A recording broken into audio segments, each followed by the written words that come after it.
जो सामान्यतः बिजली को कहीं ना कहीं रोकता है, लेकिन इसके बावजूद सर्किट में मौजूद सभी जो चार्ज किए गए जो कण थे वे एक साथ मिलकर के ऐसे व्यवहार करते थे जैसे वे एक ही कण के हों। और ये भी देखा गया था कि कण पतली परत को पार कर सकते हैं, जो क्वांटम टनलिंग का प्रयोग प्रमाण था और यह यहाँ पर प्रूफ हो गई थी, और इसी को लेकर के इनको यह अवार्ड दिया गया। तो इस तरह से हम ये भी कह सकते हैं कि यह प्रत्यक्ष जो प्रयोग जो आया, इससे स्पष्ट ये दिखता है कि क्वांटम इफेक्ट बड़े सिस्टम में भी दिखाई दे सकते हैं, जो पहले केवल परमाणु और सूक्ष्म कणों में ही तक सीमित माने जाते थे। अब ऐसा नहीं है, बल्कि अब ये बड़े क्षेत्रों में भी आपको दिखाई दे सकते हैं।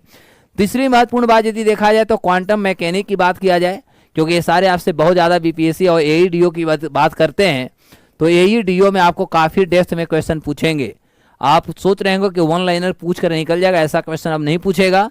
क्वेश्चन का जो आपका स्तर होगा, जो आपका लेवल होगा मेरे प्यारे बच्चों, वो आपका लेवल बहुत बड़े बड़े लेवल के क्वेश्चन आपसे पूछे जा सकते हैं। इसलिए आपको उसी लेवल के साथ हम कह सकते हैं आपकी तैयारी भी होनी चाहिए, ठीक है।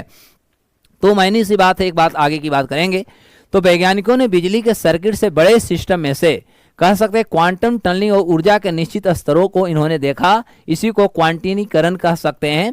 तो यह खोज क्वांटम कंप्यूटिंग, सेमीकंडक्टर और डिजिटल जो हमारा टेक्नोलॉजी होता है, इसमें एक नई संभावनाओं को इन्होंने कहीं ना कहीं जन्म दिया है और खोला है, और इसको लेकर के इनको नोबेल पुरस्कार की घोषणा